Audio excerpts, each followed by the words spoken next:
मैं आ रही हूं। बस शेख हसीना ने इतना कहा और रातों रात बांग्लादेश की कट्टरपंथी जमात में खलबली मच जाती है। तारिक रहमान की सत्ता हिलने लगती है, सेना में बवंडर मच जाता है। सवाल उभरता है कि क्या शेख हसीना का सरेंडर असल में नरेंद्र मोदी और डोभाल का बिछाया वो जाल है जिसमें बांग्लादेश की सत्ता में बैठे तारिक रहमान और उसके पीछे खड़े चाइना का फंसना तय है। दोस्तों, दिसंबर का महीना ही आखिर क्यों चूज किया गया है? आखिर रो और शेख हसीना के बीच में क्या कुछ डील फाइनल हुई है जो 1971 के बाद एक बार फिर से दक्षिण एशिया का नक्शा बदलने वाली है? क्या शेख हसीना के विमान के लैंड होते ही बांग्लादेशी सेना बगावत कर देगी? फांसी का फंदा या सत्ता का ताज? शेख हसीना अपने साथ में वो कौन सी सीक्रेट फाइल लेकर के ढाका लौट रही हैं जो मौजूदा सरकार के कई बड़े चेहरों को रातों रात सूली पर लटका सकती है? नमस्कार दोस्तों, मैं मुकेश। दोस्तों, आज हम बात करने जा रहे हैं एक ऐसे जियोपॉलिटिकल गेम की जिसने पूरी दुनिया की नींद उड़ा रखी है। ये कोई आम खबर नहीं है, ये एक ऐसी अंदरूनी कहानी है, एक ऐसा छुपा हुआ गेम है जो बांग्लादेश के तख्ता पलट के बाद में खौफनाक मोड़ ले चुका है। शुरुआत में ऐसा लग रहा था कि गेम खत्म हो गया है, लेकिन असल में असली बिसात तो अब बिछ गई है। अगस्त 2024 में जब आवामी लीग सरकार गिरी और शेख हसीना को रातों रात अपना देश छोड़कर के भारत में शरण लेनी पड़ी, तो दुनिया को लगा कि एक लौह महिला का राजनीतिक अंत हो गया है। ढाका की नई सत्ता, जिसे तारिक रहमान और उनके कट्टरपंथी सहयोगी पर्दे के पीछे से चला रहे हैं, उन्होंने सड़कों पर जश्न मनाया। उन्होंने भारत पर भयंकर मिलिट्री प्रेशर और कूटनीतिक दबाव बनाना स्टार्ट कर दिया कि शेख हसीना को तुरंत वापस सौंपो। शेख हसीना के खिलाफ, मानवता के खिलाफ अपराधों के तहत मौत की सजा तक का ऐलान कर दिया गया। ढाका के हुक्मरान सोच रहे थे कि शेख हसीना अब जिंदगी भर एक भगोड़ी बनकर के रह जाएंगी और इसी नैरेटिव के सहारे वो अपनी सत्ता की जड़ें मजबूत करते रहेंगे। तारिक रहमान हर दिन भारत को आंखें दिखा रहे थे और उनके पीछे खड़ा ग्लोबल पावर चाइना ये सोच करके मुस्कुरा रहा था कि अब बांग्लादेश पूरी तरह से उनकी मुट्ठी में आ चुका है। लेकिन दोस्तों, असली खेल यहीं से शुरू होता है। अचानक अंतरराष्ट्रीय राजनीति के गलियारों में एक खबर किसी परमाणु बम की तरह फटती है। शेख हसीना ने दुनिया के सामने ऐलान कर दिया कि वो इसी दिसंबर के अंदर बांग्लादेश लौट रही हैं और खुद ढाका की अदालत में सरेंडर करेंगी। इस एक फैसले ने पूरे ढाका में ऐसा सियासी तूफान खड़ा कर दिया है जिसकी गूंज बीजिंग तक सुनाई दे रही है। जो तारिक रहमान सरकार कल तक भारत पर प्रत्यर्पण का प्रेशर बना रही थी, आज उनके खुद के पसीने छूट रहे हैं। दोस्तों, बड़े बड़े जियोपॉलिटिकल एनालिस्ट मान रहे हैं कि ये शेख हसीना का कोई भावुक या जल्दबाजी में लिया गया फैसला नहीं है, बल्कि ये भयंकर राजनीतिक दांव है। एक ऐसा मास्टर स्ट्रोक जिसने ढाका के अधिकारियों के पास भागने का कोई रास्ता ही नहीं छोड़ा है। दोस्तों, खुद सरेंडर का ऐलान करके शेख हसीना ने वो नैरेटिव ही जड़ से उखाड़ करके फेंक दिया है वो एक भगोड़ी है। अब वो एक ऐसी नेता बनकर के लौट रही हैं जो न्यायपालिका और कानूनी कार्रवाई का डट करके सामना करने को तैयार हैं।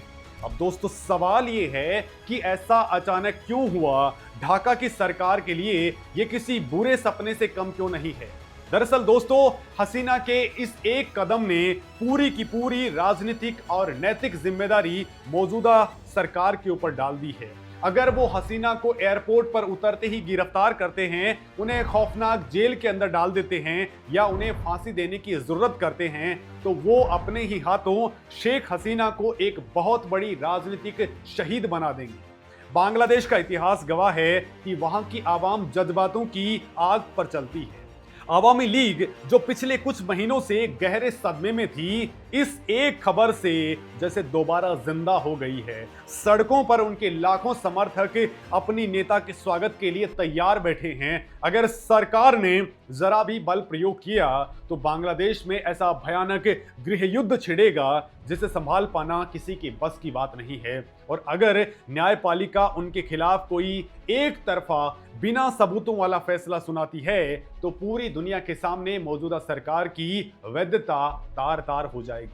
दोस्तों, अमेरिका से लेकर के संयुक्त राष्ट्र तक उन पर इकोनॉमिक सैंक्शंस लगा दिए जाएंगे और इसका जवाब दोस्तों आपको हैरान करने वाला है, क्योंकि जो लोग शेख हसीना को केवल एक अपदस्थ और कमजोर प्रधानमंत्री मान रहे हैं वो उनके परिवार का खून देने वाला और बलिदान देने वाला इतिहास भूल गए हैं। शेख हसीना का खानदान वो है जिसने अपना खून देकर के बांग्लादेश की मिट्टी को सींचा है।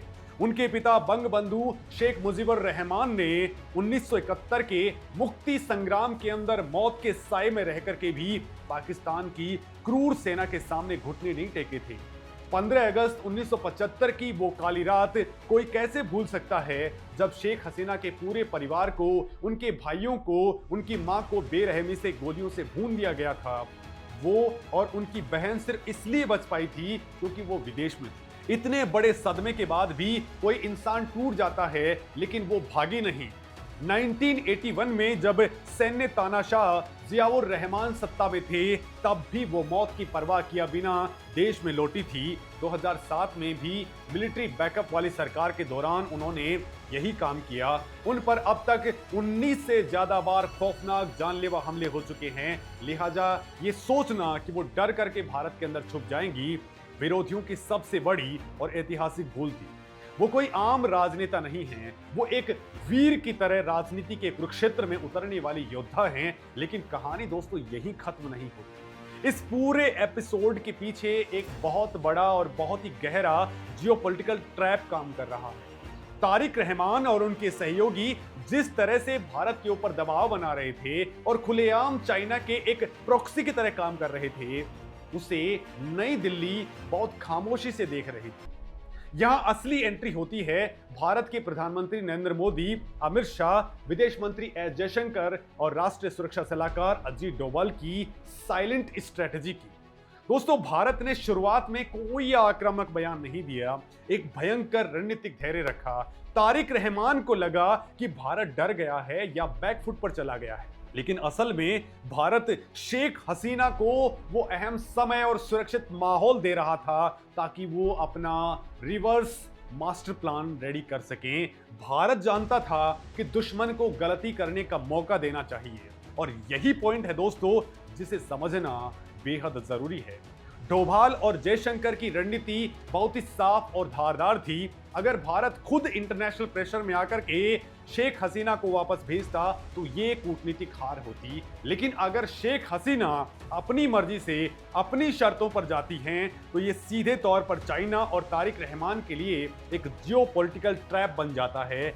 इस एक कदम से चाइना के उस पूरे इकोनॉमिक गेम और सप्लाई चेन कंट्रोल वाले प्रोजेक्ट की हवा निकल गई है, जिसके जरिए वो बांग्लादेश को कर्ज के जाल में फंसा करके भारत को चारों तरफ से घेरना चाहता था। चाइना की खुफिया एजेंसियों को भी पता है कि अगर शेख हसीना और अवामी लीग दोबारा से ताकतवर होती हैं तो उनका बांग्लादेश से बोरिया बिस्तरा बंधना तो 100% तय है। दूसरी तरफ भारत ने बिना एक भी गोली चलाए या बिना कोई कड़ा कूटनीतिक बयान दिए तारिक रहमान प्रशासन को बैकफुट पर धकेल करके उनकी रातों की नींद हराम कर दी है। अब दोस्तों, ढाका की सरकार को ये समझ में नहीं आ रहा कि वो शेख हसीना के साथ में क्या सलूक करे, क्योंकि पूरी दुनिया की नजरें उनके ऊपर टिकी होंगी। बांग्लादेश इस वक्त भयंकर आर्थिक संकट और बढ़ती इस्लामिक कट्टरपंथ की लहर से जूझ रहा है। तारिक रहमान भारत पर प्रेशर बना करके अपनी आवाम का ध्यान भटकाने में लगे हैं, लेकिन अब उनके लिए बच पाना मुश्किल हो गया है। दोस्तों, हसीना की बांग्लादेश में वापसी उनके देश को ध्रुवीकरण के चरम पर लेकर के चली जाएगी। एक तरफ कट्टरपंथी ताकतें होंगी जो उन्हें हर हाल में खत्म करना चाहेंगी और दूसरी तरफ उनके करोड़ों समर्थक जो उनके लिए अपनी जान तक देने को तैयार हैं। ये कोई सामान्य राजनीतिक वापसी नहीं है, दोस्तों ये एक देश के वजूद, उनके सेक्युलर पहचान और साउथ एशिया के बैलेंस ऑफ द पावर की लड़ाई बनने जा रही है। तारिक रहमान जो कल तक पर्दे के पीछे बैठ कर के कठपुतलियां नचा रहे थे, अब सीधे आग की चपेट में आ गए हैं। उनका भारत विरोधी कार्ड अब काम नहीं कर रहा है, क्योंकि अब असली लड़ाई खुद उनके घर में अंदर लड़ी जाने वाली है। दोस्तों दिसंबर का महीना वैसे भी बांग्लादेश के इतिहास में बहुत मायने रखता है, क्योंकि 1971 में इसी महीने के अंदर पाकिस्तान के 93,000 सैनिकों ने भारतीय सेना के सामने सरेंडर किया था। और दोस्तों अब 2026 के दिसंबर में भी एक और सरेंडर होने जा रहा है, लेकिन ये सरेंडर हार का नहीं है बल्कि एक संग्राम के बिगुल का है। शेख हसीना का ये कदम बताता है कि जियोपॉलिटिक्स में कभी भी किसी को कमजोर नहीं समझना चाहिए। ये एक ऐसा स्ट्रेटेजिक मैसेज है जो सीधे बीजिंग से लेकर के वॉशिंगटन तक गूंज रहा है। भारत ने एक बार फिर दुनिया को साबित कर दिया है कि वो अपने पड़ोसियों के घरेलू मामलों में सीधे दखल ना देकर के भी अपनी बिसात को अपने फेवर में पलटने का मादा रखता है। जब शेख हसीना ढाका के एयरपोर्ट पर कदम रखेंगी तो वो सिर्फ एक नेता की वापसी नहीं होगी, बल्कि दक्षिण एशिया की राजनीति में आए उस भयानक तूफान का केंद्र होगा जो कई सत्ताओं और साजिशों को जड़ से उखाड़ फेंकेगा। अब इस पूरी बिसात और अंदरूनी कहानी को समझने के बाद में दोस्तों एक सवाल आपसे भी पूछना चाहता हूं, क्या आपको लगता है कि शेख हसीना का ढाका में कदम रखते ही बांग्लादेश में कोई बड़ा सैन्य तख्तापलट हो जाएगा, या फिर तारिक रहमान और चाइना की सरकार उन्हें जेल पहुंचने से पहले ही हमेशा के लिए खामोश करने की कोई खौफनाक साजिश रचेगी? दोस्तों इस मामले में आपका क्या कहना है, कमेंट सेक्शन के जरिए जरूर बताएं। नमस्कार।